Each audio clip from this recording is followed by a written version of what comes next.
Hey, everybody, welcome back. It is the SCB Steelers Podcast. Yeah, fuck, who knows what it is anymore. Jesus. Mark is fully into off-season mode. Fully into off-season mode. Fully. Let me try that again. It's the SCB Steelers Podcast presented by DEK Roofing Incorporated of South Florida. We are absolutely thrilled to be part of the Variety Sports Network, and we are coming to you from the Frank Walker Law Studio. I got distracted because Scarpino is en route to the show, and we were trying to figure out if we were going to get Scarpino or Atlanta Scarpino tonight. Those of you longtime members of the program, you will fondly recall Atlanta Scarpino. I'm rooting for Atlanta level Scarpino. Yeah, I think we're all rooting for that. And holy cow, that would be funny. But we expect him here maybe in the next 15 minutes or so. He'll be here. In his defense, he won some awards tonight, and there was an awards ceremony. So good for him. He did. He won some PR awards, and we don't know the extent of those. But it is further proof that we do actually have lives outside of this podcast, and of the Pittsburgh Steelers as well. Sometimes, many people in my family wonder. In any case, welcome to everybody that's in the chat already. Great to see everybody. I see Melvin and Burner and Vinny's here, and I think Joe was in there as well. So you know what? If you're in the background lurking, don't be afraid. Jump in the comments. Everybody disagrees with us or don't. It's okay. We'd love to have you. But and also thank you real quick to Burner left a nice comment, and some others did as well. We kind of fired up the old SCB Steelers inside blitz last night, so we are hoping that takes off a little bit. Just gives you a little short bursts throughout the week when things go down, leading you into this program right here. And yes, that was Circle K. Nice comment. You did? I left a very nice comment. What was it? Did you? There was no one else here to tell Mark that he's wrong. Oh, well, it was kind of nice just having it all to myself. Wrong. It was weird, but it was. There was an emphasis on the why. Yeah. Wayne was just going to lurk. Sorry, Wayne. I'm glad you jumped in, though, man. Very glad. Wayne with the dark helmet picture there. That's high quality. Yeah. We're surrounded by assholes, Ian. That's the motto of our show. That really is the motto of our program here. I thought the motto of our show was "We've had a few drinks." No, that's Mark's motto is that he's surrounded by assholes. Yes, right. Well, we have had some drinks. Yes, we have different level mottos and so on. God damn it, that's delicious. I really wanted to come into this program tonight with a little bit of self-control. And the reason I say that is because, we've had several days to really kind of allow the comments of Art Rooney to marinate. And I think our chat, we had our moments of ugliness, and we've kind of come down a little bit. And then he did an interview with a young lady named Ashley Leotis. I hope I'm saying her name correctly. I believe she's with WTAE in Pittsburgh. And if you had any questions about whether or not Mr. Rooney has accepted mediocrity, that interview pretty much convinced me that he's good with it. Just let me finish. The fact that he said, I know we aren't going to Super Bowls, but we're making the playoffs, and we've had some good seasons. It's a winning culture, and I give the young lady credit. She definitely asked him not just about culture, but about the discipline or the lack thereof.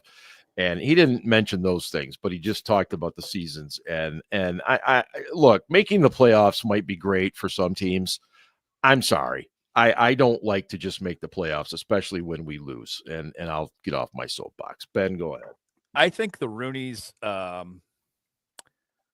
believe in their methods. And, Art, in his mind, is keeping the faith. And we're going to turn this around. And we're going to do it the way we've always done it. And that is not accepting mediocrity. But what it is deluding yourself into thinking that the way you're doing it now is going to be successful. Sorry. Yeah, no, Ian, is it possible that he is still thinking that I'm just going to be patient like people were before me and this thing will eventually get turned around and I feel like Mike Tomlin's the right guy to get it? Is that what he's thinking? Maybe. I think he has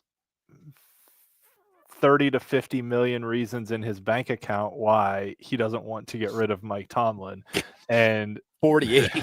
48, yeah, roughly. 48 well, million. He's already coached 1 year under that extension. No. Oh, the extension was 3 years.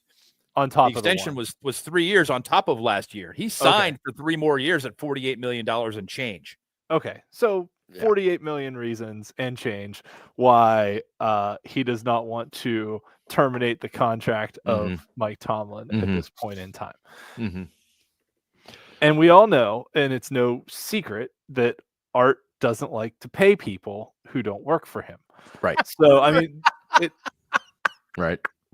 it took them how long to fire Matt Canada, and he was making a lot less money than what Mike Tomlin's making. So I think also that you're right. Art and the Steelers in general, but Art specifically, is a creature of habit, and he knows what's comfortable, and he has a very comfortable arrangement with Mike and Omar, and everything's kept in house.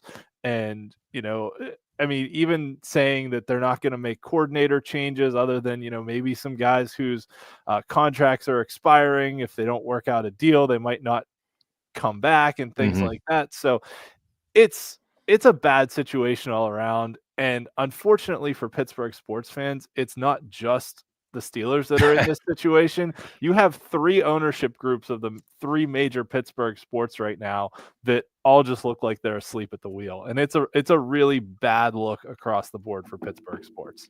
It is. And it's the 80s again. It really feels like that, Ben. I can't tell you how many people I talked to and kept coming back to that kind of phrasing. And again, you know, there was other things going on in the 80s besides just the fact that we didn't have a long-term quarterback option. I mean, the team had gotten older and we were struggling to replace a lot of those. We had Mark Malone and Cliff Stout. You know, all those winners. Yeah. And it's just one of those things where Craig.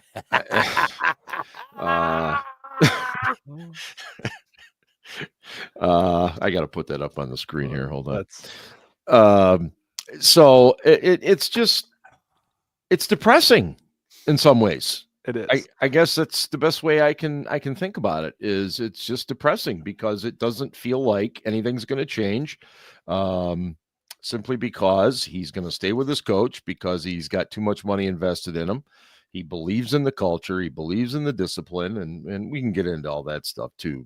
If not tonight, definitely down the road. But yeah, George, I almost did say David Woodley, and then I backed off of it. But I figured that enough names had been said. I didn't want to send anybody into some kind of like tremors or something with certain names. But he's the owner of the team. He's got the majority stake in terms of being able to make the calls, and that's the way it's going to be. This does not mean that any of us stop rooting for the Pittsburgh Steelers. This does not mean that we stop doing what we're doing here. It just simply means that we believe that things could be better. And let's talk about that. Let's talk about how things could be better. Can I say one thing before we get to that? Please. Though? Of I course. think I mentioned last week on the show that I wondered if, or maybe mentioned in our Slack chat. Hilarious comment by Burner here. Well, that's a good question. Were fans still going to games in the 80s at Three Rivers? Were they going? The stadium wasn't always full, but it was always sold out. Yeah. Yes. Yeah. Good well, let's not forget economically. In the 80s, Pittsburgh had a really bad downturn because that's when all the steel mills closed. And it was bad times. So that said, Rooney's comments made me wonder if he actually watched any games other than the Steelers. And Ellie in our Slack chat had a really good point too of, his comments sound like he watched through week 10 and just read the results from the last 5 games. Was just like, oh, we lost, but like didn't actually watch the team perform. That's disappointing. I wish Sharps was here right now so we could do this. I know. I'm doing Sharps doing him. Yeah, that's but I really think disappointing. But let's just keep the faith. I talked to Russ, and he says we got to keep our chin up. Yeah. To me, the most concerning thing that Art said, and it wasn't one that got a lot of publicity, was when he was asked about considering replacing Tomlin. He said, and I'm just going to read this quote. It was from a Trib article, but it's quoting him. Mm-hmm. That he said, we have 6, 7, 8 teams a year that turn their coaches over. It's never a good strategy. Well, this year, Washington turned their coach over and made the NFC Championship game. Last year, Houston turned their coach over and won a playoff game. And like teams change coaches and are okay. Andy Reid left Philadelphia, went to Kansas City. So Kansas City and Philly changed coaches. Philly won a Super Bowl with Doug Peterson. Kansas City's won 3 with Reid. And Philly's actually gone to 2 more now with Sirianni. Like sometimes it doesn't work. Yes, Philly went through some bad times. They had Chip Kelly. They had that other guy, don't remember his name. But they've gone through iterations. But they've made 3 Super Bowls since 2012, since the last time we made one. And even it makes it sound like if it was up to Art Rooney, like if Art Rooney owned the Rams, Jeff Fisher would still be their head coach. He never would have fired him and hired Sean McVay. We'll accept 8-8 or 9-8 or whatever it is every year. And don't forget too that Philadelphia completely swapped out their offensive and defensive coordinators. Mm-hmm. And the first year after that happened, it was a struggle. It started off well, but then ended in a struggle. And then this year they're in the Super Bowl. And you're right, Ian. There's no guarantee that those things are going to happen. There are, for every successful story, there's probably 7 or 8 ones that ended in failure. But it doesn't mean you just don't try. Or you don't try to change something. It's just. Let me ask you guys this question. Madness. Let's just say we go through next year, and Tomlin gets tired of all the criticism and people asking for his job, and says, "You know what? I'm going to resign. I'm going to walk away." How much faith do you guys have that Art can hire a good head coach? That's a great question. Good question. That's a really good question. Well, and what's he going to want to pay a new head coach? Well, he's gonna try and hire a first-time head coach, is my guess, because he'll be a lot cheaper. Yep. And it's what they've done the last 3 times. Yeah. But it would take Mike wanting to walk away for him to leave. Art's not gonna fire Mike. No. I agree with you. In fact, if Tomlin decided he was going to do the "I'm going to resign" thing, he would retain his rights, so he could get something for him later. I kind of thought we may have seen that at the end of the year. And Ian, you pointed this out that Tomlin at times towards the end of the year looked, I wouldn't say disinterested, but he definitely didn't have that same look to him. Oh man, he had a fucking deer in the headlights look during the playoff game. I mean, tell me I'm lying. No, I'm looking you're at that not. guy's face, and I'm like, usually there's one of 2 looks right now. He's either really intense because he's focused, he's thinking about what he's going to do next, or he's fucking furious, and he's like, you're looking at him going, holy shit, this dude's going to order executions at halftime. Oh, fuck, he's pissed. Yeah. Neither one of those things were going on. No. They were playing. And that's it. Just if he would have walked to the podium 3 days later and would have announced that he was, stepping away, retiring, I would not have been surprised. Now, I didn't think he was going to do that, but I wouldn't have been shocked by it. And I do have to wonder if we go through a season that is, and again, I'm going to say worse, and people still want to cling to that. Oh, we were 10-3. I don't care. It was great, but when the rubber met the road, we couldn't get the job done against the best teams. In fact, 2 of those teams are now playing each other for the Super Bowl title, and we, quite frankly, didn't have a snowball's chance in hell of beating either of those teams when we played them. Ben, you started to discuss a why, and I believe I don't want to speak for you, but I believe you were going to say something about talent, maybe. You had said, "What can we do to make the team better?" How to make this team better. Yeah. Well, I mean, everybody. This is a generalization. A lot of Steelers fans are focusing on coaching. The coaches aren't putting the players in the best position to win. The coaches are not putting the players in the best position to perform. Yeah, that's true. I will agree with that. I think that the coaches are stuck on implementing their scheme instead of saying, okay, this is what you do well. This is what you do well. I'm going to veer toward what my players do well and make the scheme fit that. Okay. And try and put guys in a position where they can make a difference. But this roster is hot garbage. It's that you got a few stars. You get a few star level talents. I wouldn't call George Pickens a star yet, but he's got that kind of talent. Right. And you got a bunch of guys that are at replacement level or below replacement level. You know, Ian's been talking about this for a while. How many guys that are on this team should be on practice squads on other teams or would be? Yeah. No, very valid. The drafts, if you go back and look at the drafts between 2018 and 2022, they were shit. We got a few players out of that. We did. Right. Alex Highsmith is the most notable one of the bunch. But by and large, those were terrible drafts. Terrible. You know, and people will come back to, well, Tomlin had a heavy hand in the drafting, blah, blah.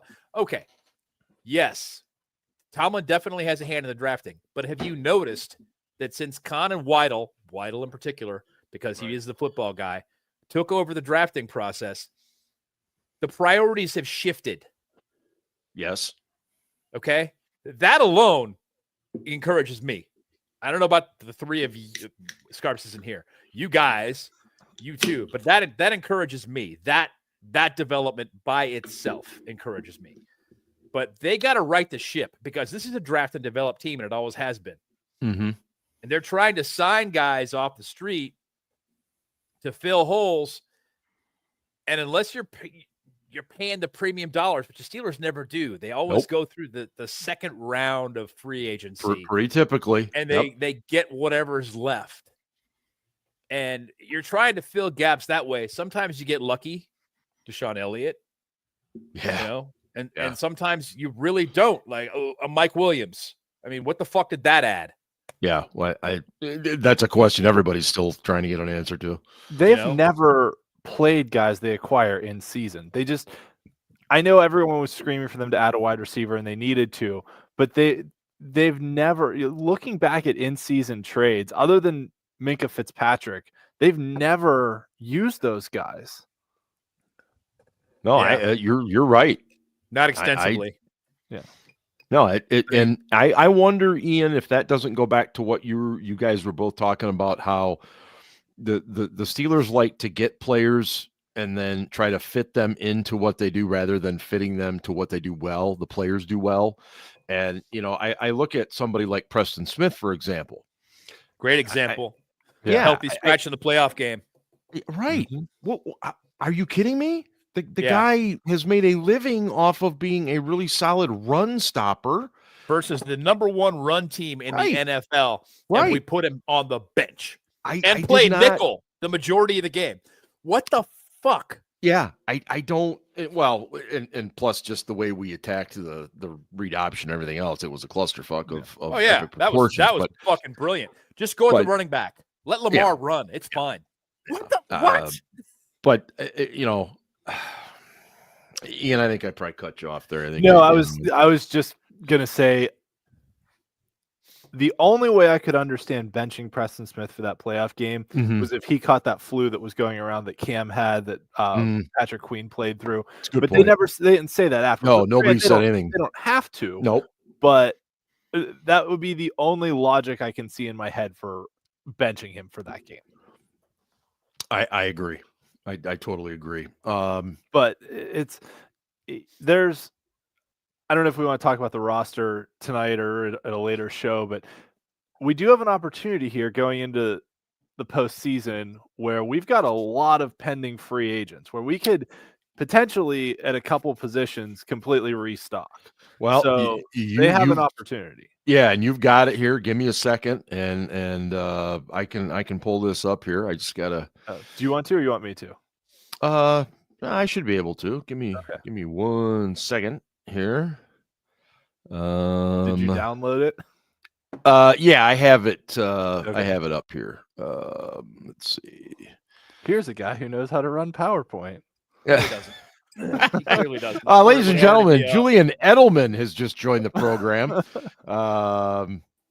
There he is. Hey, here's a guy that averaged 8 and 90 against the Steelers when it mattered most, even though the biggest haters will say it didn't count. It didn't, because there was those 2 other games where he had 4 targets that skewed the averages. Scarf. Yeah, and I'm the asshole by pointing that out. I'm just saying. Yeah, you are the asshole. It's, you know what? Admitting it is the first step, Scarps. That's great. Good for you. Listen, I get it. So, Scarps, we've been talking the first 20 minutes or so. I apologize for being late. So I'm well, sorry. no, and first of all, congratulations on your awards tonight. Thank you. Yeah, Scarps biggest asshole of the year right here. Scarps was awarded the biggest douche of Pittsburgh tonight. Confirmed. Are you drunk yet? I haven't had a drink in 30 days, so I am feeling pretty good. So you are drunk. Oh yeah, that's I've good. been drinking gin and tonic since fucking 6:30. I'm great. Let me see here. Maybe Fan-fucking-tastic. Okay, so what you are looking at is Mark, can you change it to like reading mode? I can try. Yeah, so you don't get all the extra. You don't get all the extra. Look, I do Google for a living. This Microsoft stuff is news take to over, me. Please. So yeah, why don't you just? Yeah, Ian, if you want, why don't you post and share? Here's a guy who knows how to use PowerPoint. I'm all Google now. What? I haven't done Microsoft in years. I couldn't even tell you. All right, hold on. Oh, we just lost Edelman. I think he had to take a potty break. Oh, that's funny. Scarps was at Najee's exit interview. Wait, why the crap can't I share screen? Oh, now here's a guy. Yeah. Here's a guy who doesn't know how to share his screen. Yeah. Click on present. Oh, there we go. I got it. Nope. I got it. Here we go. All right. So there we go. The goal, everybody, is to take a look here. We can't see it. Because Mark hasn't accepted my screen sharing yet. Hold on. There we Christ, go. Mark. Okay. What's wrong with you?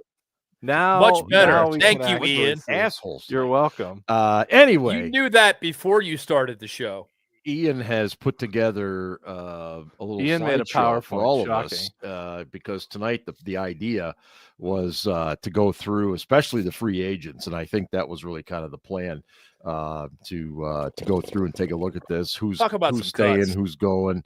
Yeah, and obviously, as it is every year, some of these are going to be like super easy. Snap your fingers, move Mike on. Williams is not going to be retained. Yeah. So Ian, if you want to roll tape, as they say, at $10 million. So under contract is Skylar Thompson. Now, many of you are saying, wait a minute, didn't he just start like the last game for the Dolphins? Yeah, he did.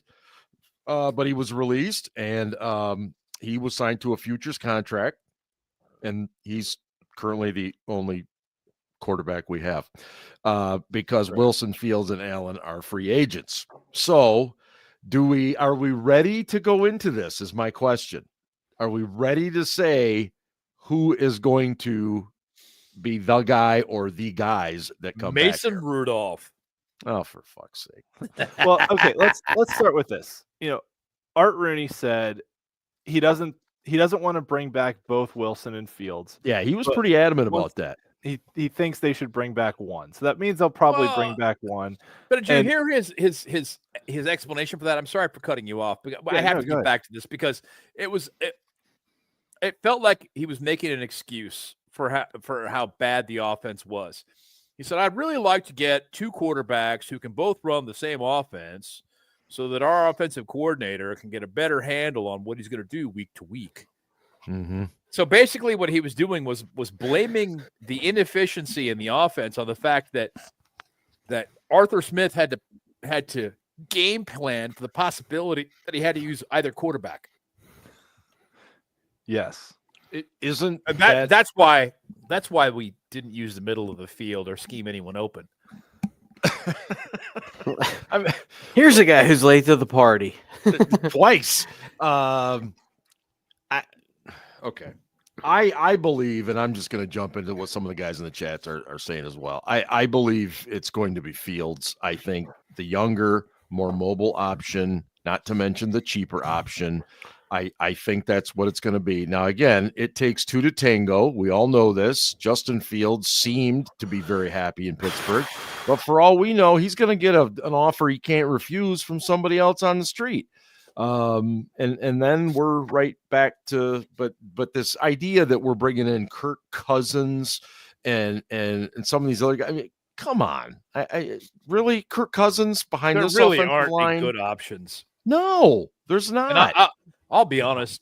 I believe that both of our free agent quarterbacks suck, and that neither one of them is the answer, and that we're fucked. The answer is not anywhere even remotely out there for us. I mean, especially if you guys nobody have watched wants an entire fucking quarterback room of OSU quarterbacks. Aaron, shut the fuck up. Yeah, Aaron is still riding high from his tainted national championship. But bold statement from a Michigan fan. Hey, Michigan beat Ohio State. Hey, 4 in a row, baby. Yeah, be that as it may.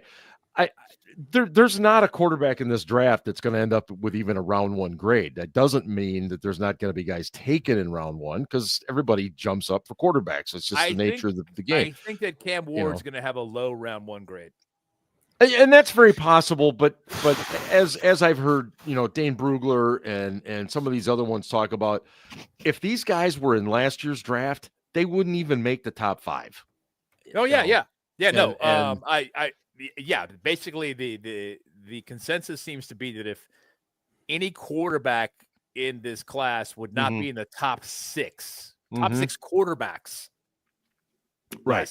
And so therefore, do I think, and we'll get into the draft as we get closer to it, do I think we're going to draft one? Yep, we're going to. I don't know if it'll be 3rd round, 4th round, 5th round. Yeah, it'll be a day 3 guy who's, probably, developmental. Honestly, I would just re-sign Kyle Allen. Fuck it. Yes. I don't hate it. I don't hate that. 3 quarterback, and let's not draft one this year. Let's draft some other positions and try and make something happen. But I don't work for Andy Weidel, and so I can't make that suggestion. It's actually a good point by Philip. Fields gives some of those teams, especially the Lions, he gives them an absolute nightmare when he plays them. And but that's my take. I'll leave it at that. Scarpino, what is your option based on what you see on the screen? What is my option based on who I think should be the starter? Well, I mean, we've got one guy under contract who's a futures contract, and then we got 3 free agents. Who do you think they're going to, go with? Is that person even on this screen? Maybe not. I actually think they might go with Russell Wilson, and I'm a Russ fan, and I absolutely hate that decision. But I feel that they are going to look at a guy that has won something before. Craig is correct. Absolutely. Yeah. There's no situation where this gets righted in one season. Craig is correct, but that would take a miracle. I do think that they're going to go with Russ, and I hate it. I hate it so much because I do like Russ, and I like that he's a good community guy, and I like that he is positive, but he's a little too positive for me. Come on, So, guys. We're going to have a bidding war. Seriously, we're going to have a bidding war between us and Vegas for Russ. It seems to be the thought now that Carroll's there. Now that Carroll is there in Vegas. Yeah, and I saw that. I saw that they mended fences and they're buddy, and I look at that and say, "Hey, Pete Carroll, you're the same coach as Mike McCarthy, Mike Tomlin, Sean Payton, John Harbaugh, and Mike McCarthy, and you take Russ and you have fucking fun with that because I want nothing to do with Russell Wilson after this year." So Ryan, I agree. Why do you think they are leaning towards Russ? What is it, a gut feeling? Do you I think that they are able to establish an offense around Russ, and they're able to do that easier than they are to establish an offense around Justin Fields. And okay, I actually feel bad for Justin Fields in that instance because the Baltimore Ravens clearly decided that they are going to build an offense around Lamar Jackson and his skill set. And there's no denying that. The Steelers are not going to do that for Justin Fields. So in the short term and the long term, the best bridge is Russell Wilson. And I hate it. I hate it. Okay. But I understand if they did it that way, why they would do that. Within reason. If they pay Russell Wilson $100 million, I will be fucking so mad. Yeah. I think that's where a lot of us are. Especially, Well, and I think that's what could land him on Fields, though, right? Is that if you get in a bidding war with Vegas, you want to fight? Sorry, I saw your comment. Sorry, comment about Atlantic Scarf. Atlantic Scarf, something like Atlantic Star. I'm sorry. Maybe he is Atlanta level Scarf. Maybe I think that it could be Fields as well, but I think that there's going to be a bidding war for Fields' services because he's 26, and I don't think if there's a bidding war and there are multiple teams involved, that he is going to end up with Pittsburgh. And that's why I think they're going to end up with Russ. I don't think that Russ is their first choice. I think they're going to end up with Russ because Fields is not going to be an option. And I don't think either one of them are the answer. No, I think that's a default for all of us, Ben. I don't think anybody, the four of us, anybody in our chat, probably most of our listeners, I don't think anybody would believe. Oh, I wouldn't go so far as most of our listeners, but I think that there are a lot of people that think that Fields, they should have given him a chance. He was 4-2. Well, you're right. Did you watch the Dallas game? You're Did you right. watch the Colts game? Did I you would see how fucking bad he was? Apparently not. Yeah. But it comes right back to your point. The long-term answer is not on this roster. No, it's not. It's not. The long-term answer might be sitting in a high school classroom right now, for all we know. I mean, we just don't know.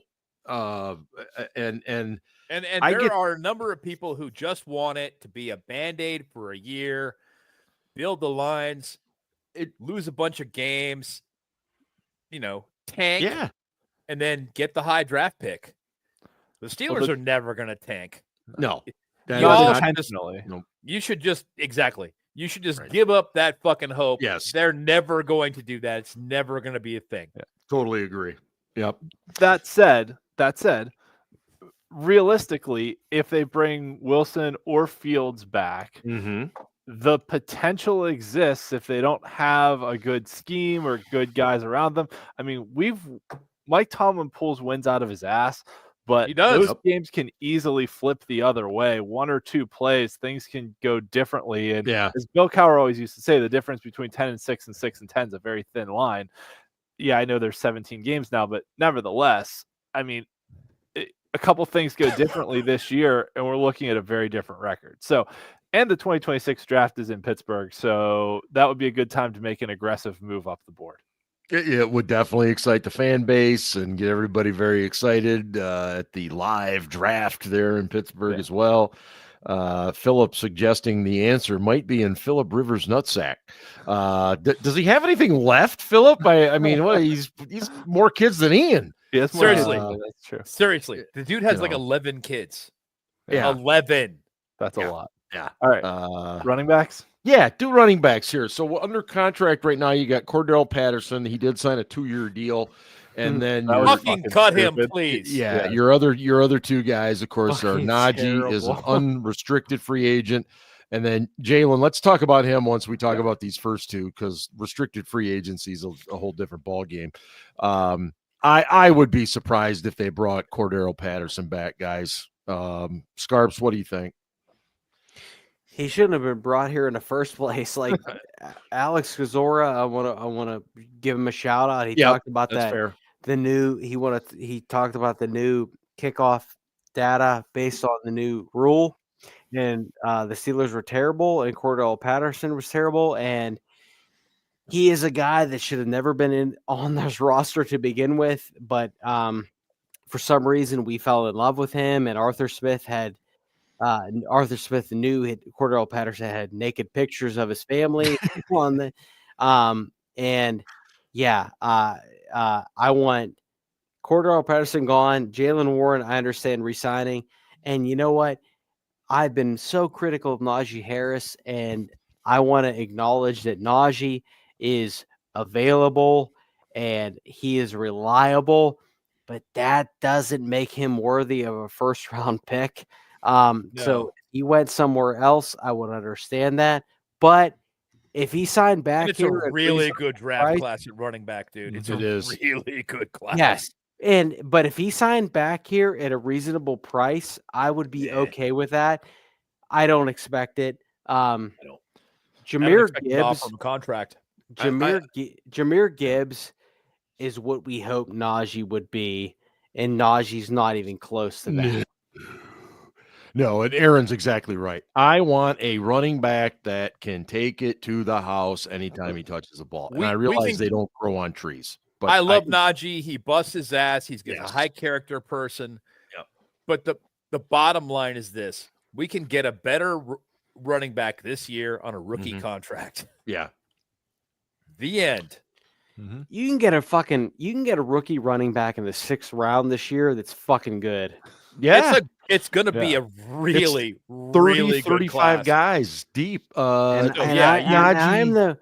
not a draft expert by any means, but it is fucking deep. Like, you can find some guys that'll fucking help your team. Yeah. So find the fucking talent. You can find guys in the 4th round this year that are going to be good running backs in the NFL. It's going to be a killer class. So, you cut Cordell Patterson. You let Najee go make some money someplace else. Najee's going to get paid. And you give Jalen Warren the high tender. So that I think it's only like $4 million and change for the high tender. Yeah. Look, can we talk about what RFA tenders are real quick? Sure. Yes, go right ahead. Okay. So for guys who are restricted free agents, and our chat and fans are very knowledgeable, but if someone's listening to the show doesn't know what a restricted free agent is, basically you can offer them a 1st round tender, 2nd round tender, or original round tender. And what that means is you offer them a contract. If another team matches that contract or exceeds it and they sign with the other team, you get that round level of pick. So like if we gave Jalen Warren a 2nd round tender and a team signed him for a bigger contract, then we would get a 2nd round pick from. Yes. So that's how that works.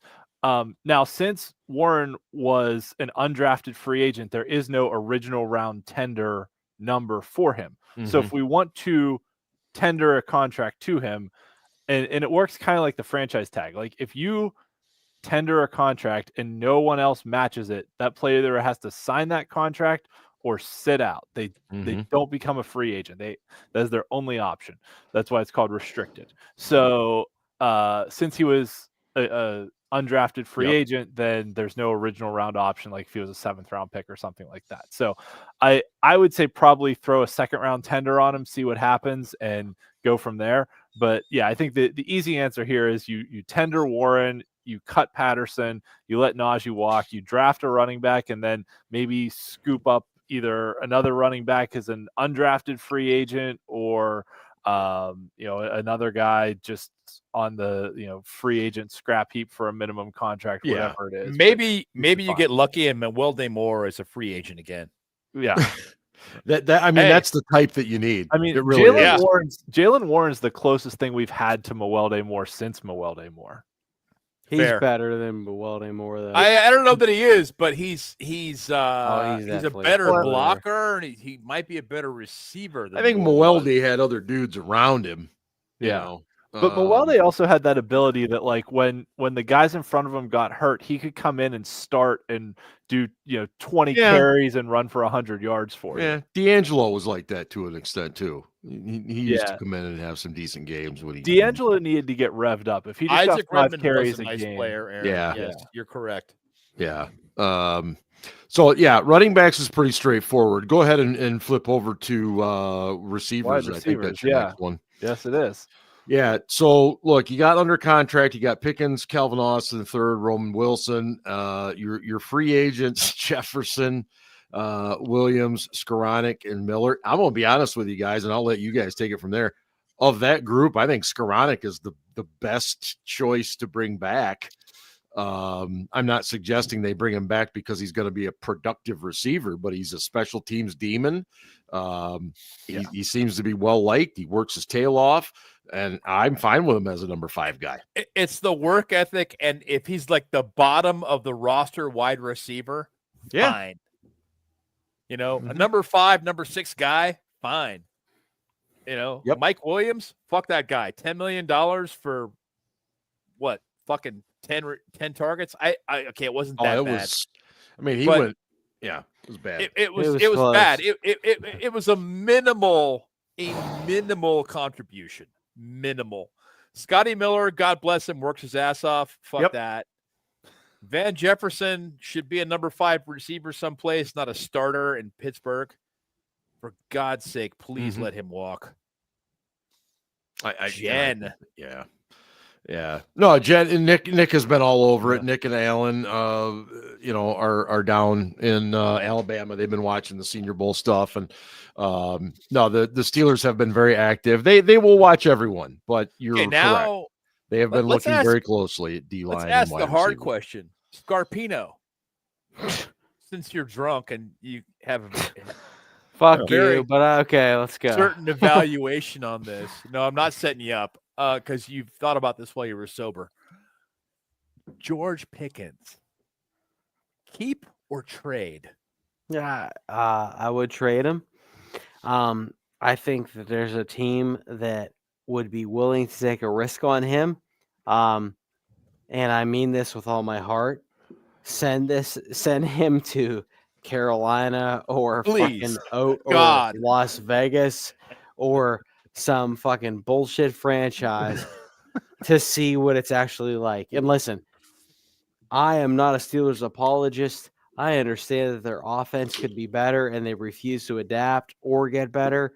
But if he thinks it's that bad here, wait till he's catching passes from Aiden O'Connell or Carolina's backup. Or Russell Wilson. Or fucking Russell Wilson again. In the silver and black. Yeah. I am with you. I think when I look at the situation, I can get value for Pickens now because if I let this, what do you get for Pickens?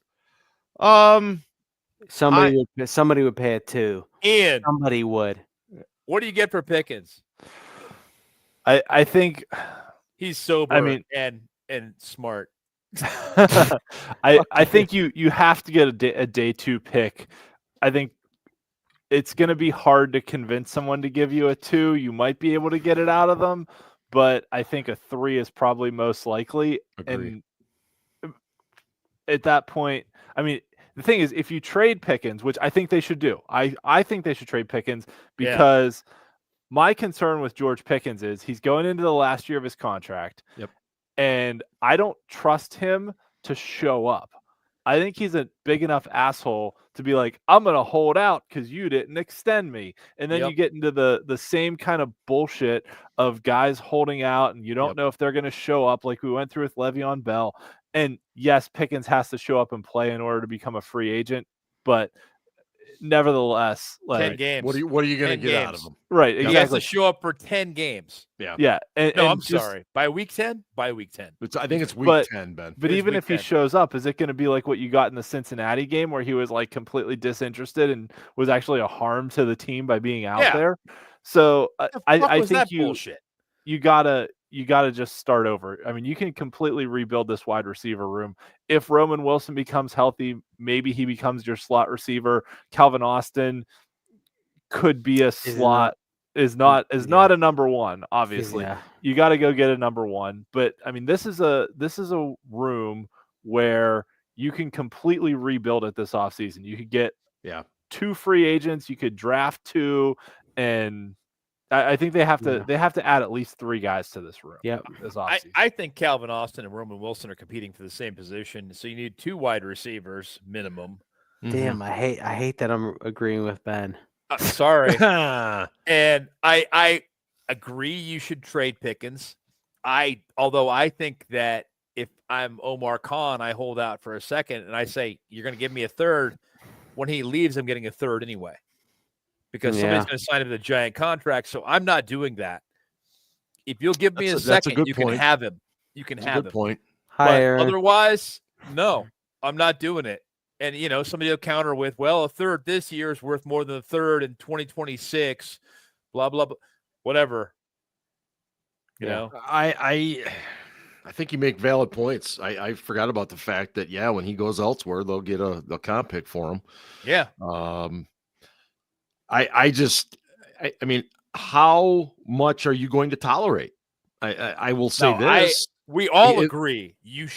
We should say sayonara. Bye. Yeah. Yes. We do. Yes. And I just wonder, thank goodness he has not been a problem that we know of away from the field. The majority of his issues have been related to football.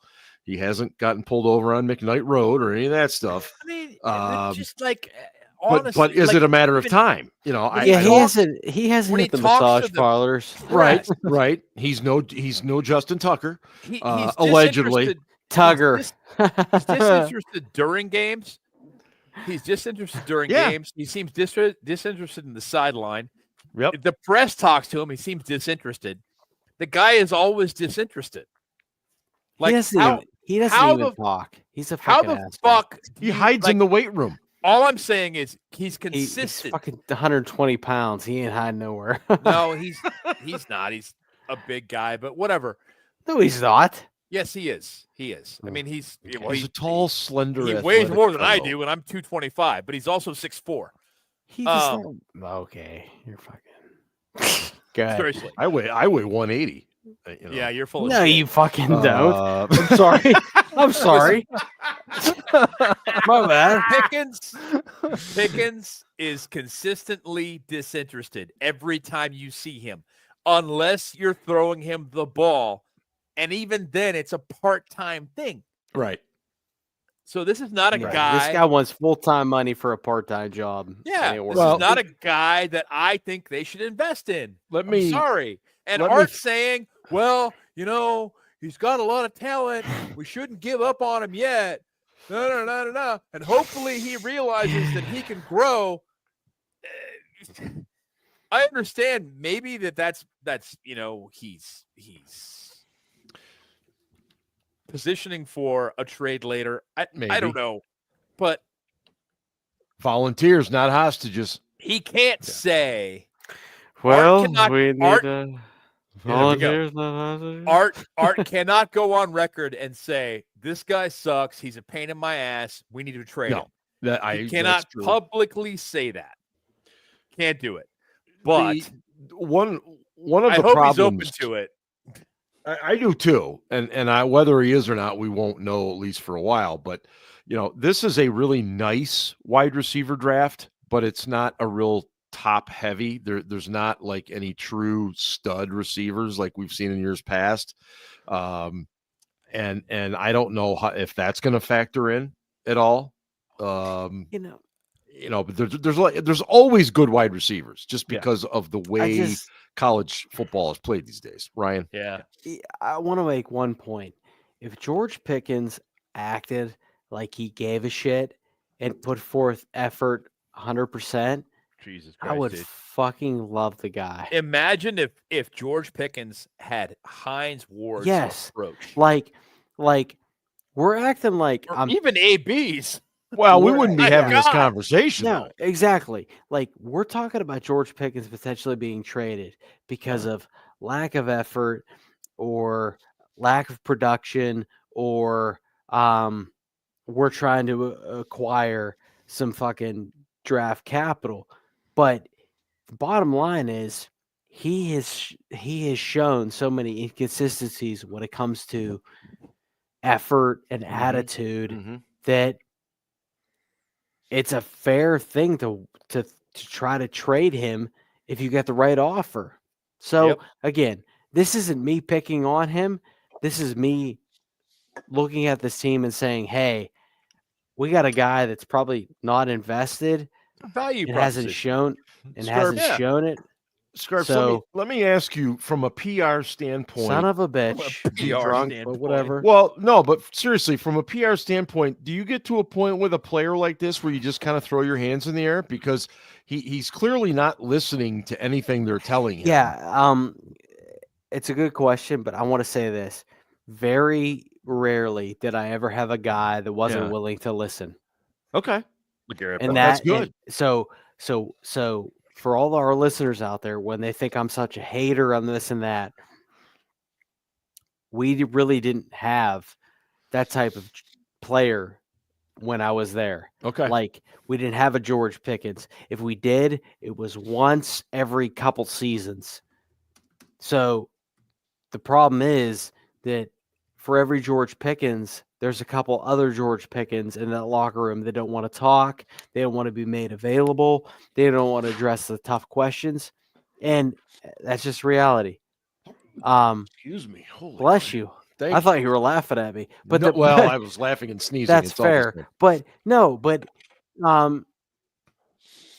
he never says the right thing. He never does the right thing. And that has to be frustrating for their PR staff that's there.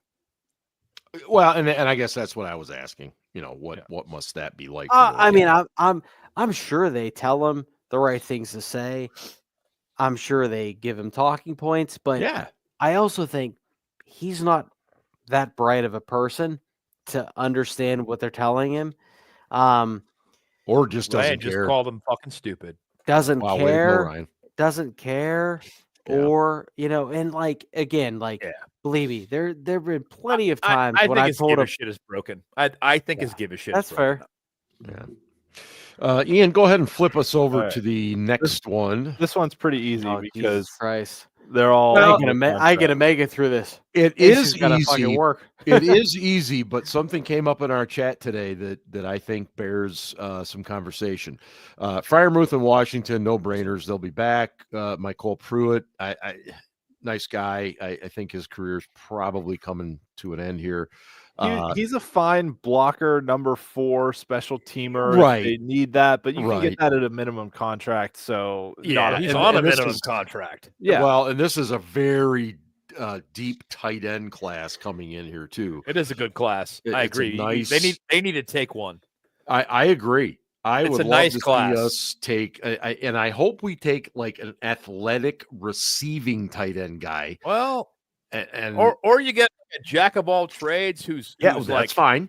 Who's like, he's proficient at everything, but he's not good at anything. You know what I mean?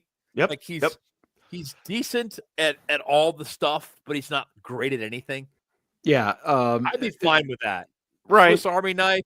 at the tight end position? That's fine. But I agree with you. They definitely, I would not be opposed to adding a tight end For sure. And this class is a good class. The question that came up today in our chat was that Connor Hayward, would he be on any other roster in the NFL, Ryan Scarpino? Wow, I can't believe you gave it to me. You asked the hater about this. Yeah, it was kind of intentional. Loaded question. Maybe. I mean, the Jaguars exist. Yeah, but the Jaguars have also won a playoff game more recently than us. So a lot. So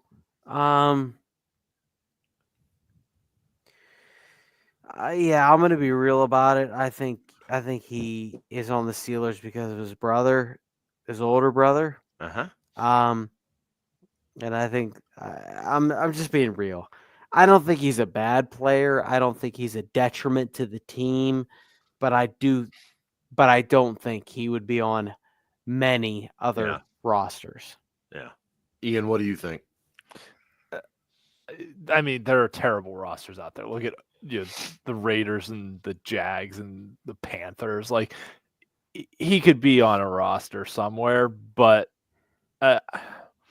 this is yet another instance of, like you mentioned at the beginning of the show, the Steelers have a lot of below replacement level guys or practice squad level guys.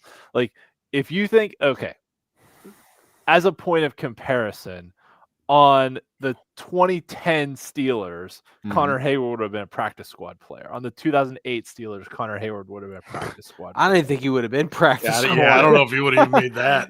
Right. So just as a point of comparison. Right. He's a NFL roster caliber player because of what he can do on special teams. Yep. But our overall talent of our roster has fallen a long way off from those glory years. Yeah. That's kind of the way I would put it. Like, he's a special teams player only. And if he made a team other than the Steelers, it would be as a special teams player.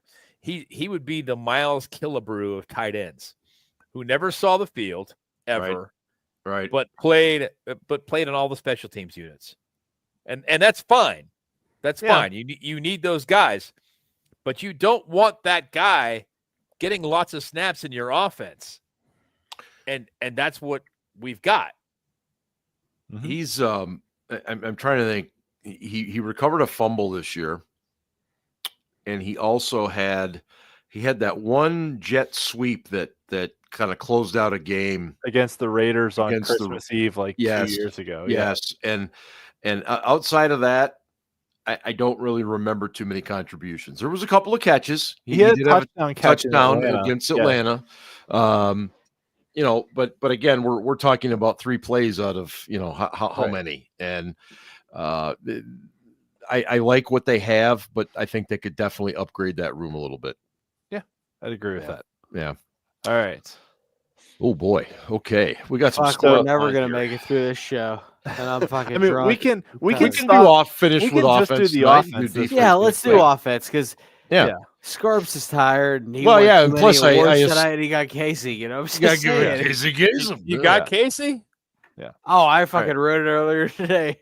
Let's go. Did you read the letter yet, or are you gonna read it for the first time on the air? I'm gonna read it for the first time on the air because fucking I'm drunk. I don't give a shit. But he actually wrote it unlike the last time. That was so much better. You should have had Ian write it.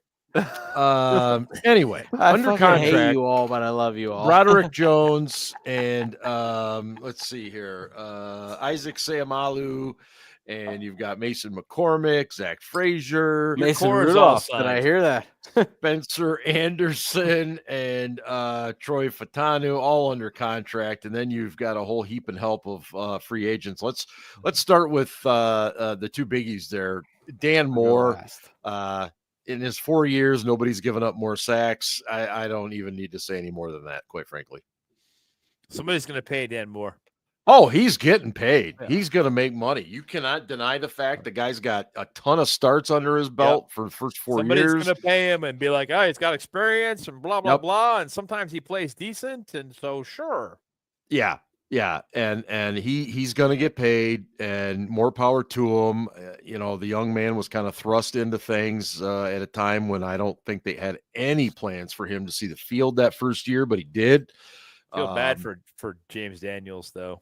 I feel horrible for James Daniels. I think he was a real quality player for us. The Achilles injury, and I think too, in another way, I'm not 100% sold on Mason McCormick yet. No, not yet. But I mean, we've talked about this. I mean, yeah. I'm sorry. What was it? It's FBS. No, it's FBS. No, it's FCS football. The leap from FCS football to the NFL is fucking huge. Yeah. And so I'll give him a little bit of grace. Absolutely. And there were moments when he played well, and there were moments when you were like, what the fuck are you doing? And that's fine. He played like a rookie on steroids. But he, I think he showed some promise, right? No doubt. So I'm not super concerned about him being able to hold his own at the position anymore. Let's put it this way. He's not Kendrick Green. Okay? Agree. All right. So I'm okay with Mason McCormick. I don't see the need to bring James Daniels back, and I don't think the Steelers will. No, I don't either, especially from a cost standpoint, because the injury will affect him, but he's still going to be coming off an Achilles. Yeah. Now, Calvin Anderson is a guy I do think they will bring back because he played 4 positions. Yeah, they love the versatility. He played everything but center. Yeah. They liked him a lot, and I think they're bringing his ass back. That's me, though. You think they bring Herbig back because he's Herbig's brother? No. I don't, but would it surprise me with this organization? No.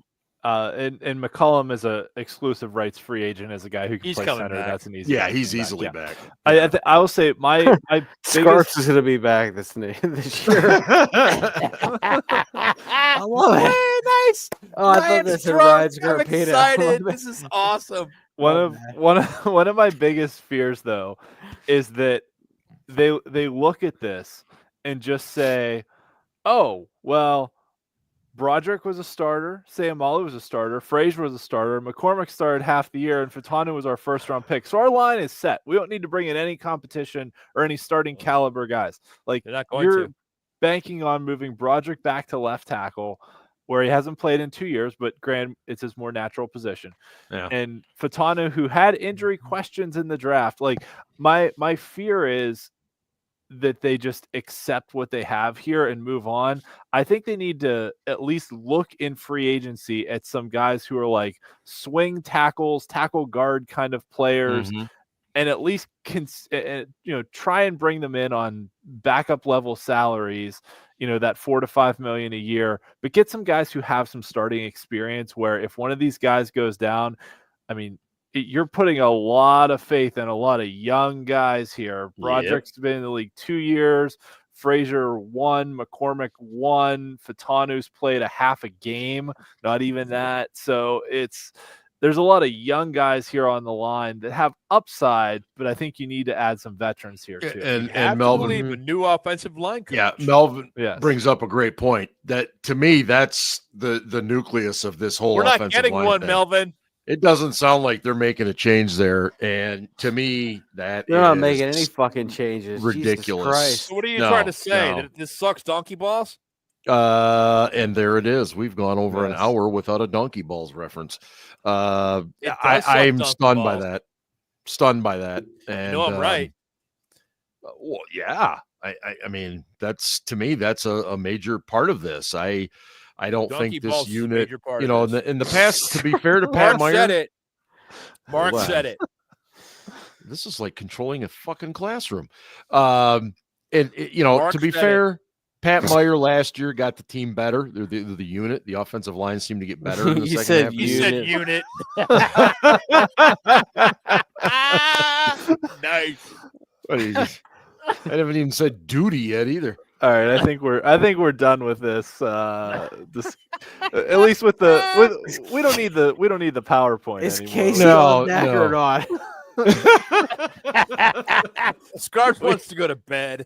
Yeah, I kind of do. Scarf's got one I'm foot just saying. under the sheets. Oh, You know, we didn't hear what Scarps thought of Art Rooney's comments. To We go did? back I bet he to the did. I beginning bet of he the hasn't show. watched them. I bet he hasn't watched Oh, hey them. Ryan, how was your day today? Good to see you. You know, we have a lot of faith in Mike, and that's all that matters. As long as we have faith in Mike, we have faith in ourselves, and yeah. No, all right, I'm gonna say, can we go to Casey after I go my fucking rant? on Yes, Art? yes, we can. I can tell you're staggering to the finish here. Thank you. I'm like Usain Bolt after he fucking ran 999 meters. By the way, do you have to work tomorrow?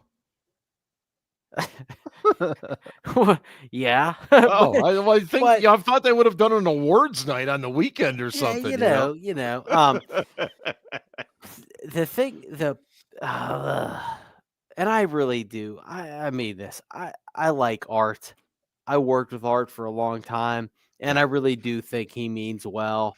Sure. But between the comments with his brother and him, it's just kind of like, are you listening to anything that anyone on the outside is saying? And like, I know social media isn't real life, but you know, sometimes the grievances on social media do matter. And Yeah. anyway, Casey's coast to coast, American top 40. I love how we just jumped into it.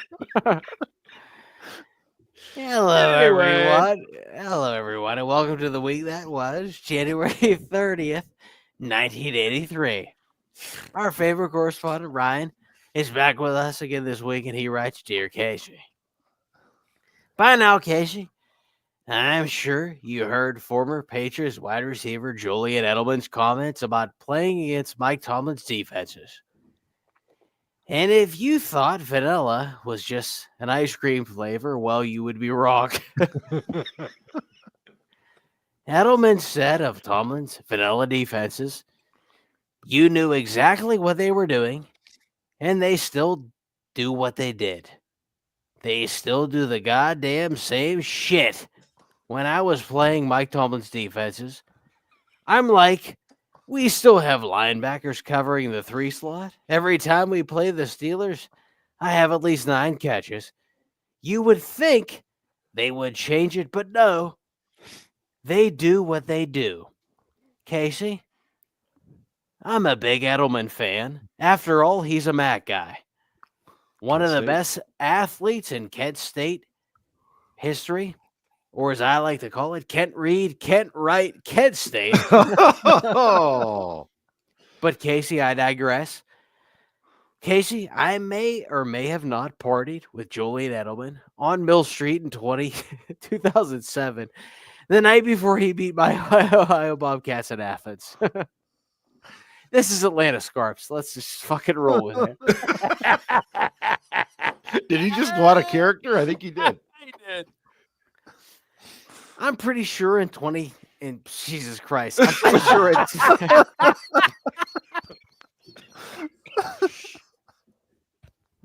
I'm pretty sure in 2007, Julian Edelman was still drunk in the third quarter. Okay, there we go.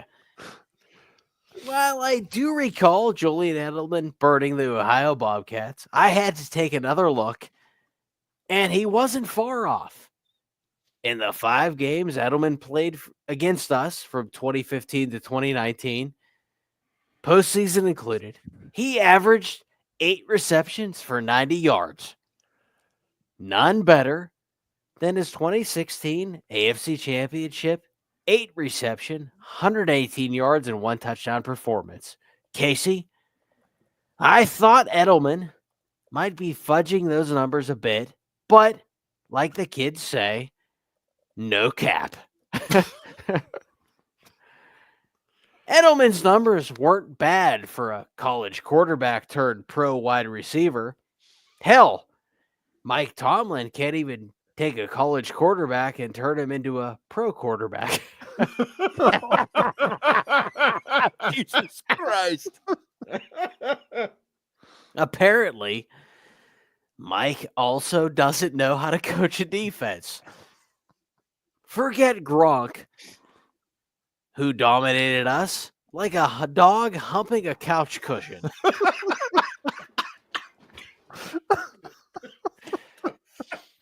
How many random Patriots killed us? Oh, well. For Christ's sake, Welker. Chris Hogan played lacrosse in college, and he lit us up. Yes, that Chris Hogan, who caught 9 balls for 180 yards and 2 scores in the 2016 AFC Championship. He caught more balls in that game than Mrs. Pickett.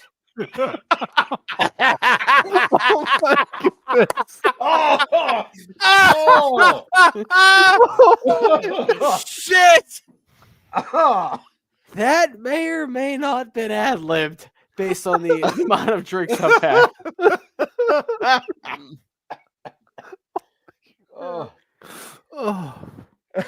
This was written. Even Danny Amendola made some plays, and I'm pretty sure even Danny Amendola had a side job as a male escort. Casey, how many times is a current player or former player going to call out what we're doing on offense or defense? This team isn't fooling anyone. It's embarrassing. And guess what? We're going to run it back with the same coaches. What are we doing, Casey? I think it's time we have a heart-to-heart. Well, Ryan, and keep your feet in the ground and keep reaching for the stars and keep your radio tuned where it is. I can't read. Staying at number 15 this week, here's Kenny Loggins with heart-to-heart. Holy fuck. You know what? Okay. So next week we're going to cover the defense and look at that roster and who knows what else. But I've got to get Scarpino to bed before he passes out on the stairwell going back up. He's fine-ish. It wasn't that bad. Atlanta was Scarps. pretty bad. That was great, Ryan. Yeah. Watch it back tomorrow, Ryan. You're going to love it. Right. Watch Fucking it back. Kenny Pickett's wife's gonna shank me. This is fucking amazing. Oh, shit. Well done. Hey, thanks so much. Great crew tonight. Thanks to everybody in the chat as always, and thanks everybody who listens and watches on your own time as well.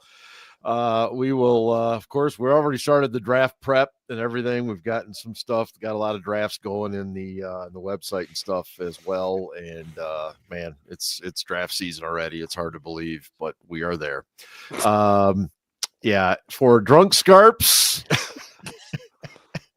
for Ian and Ben, I am Steel Dead signing off. And hey, go Steelers. Ravens fucking suck. Donkey balls.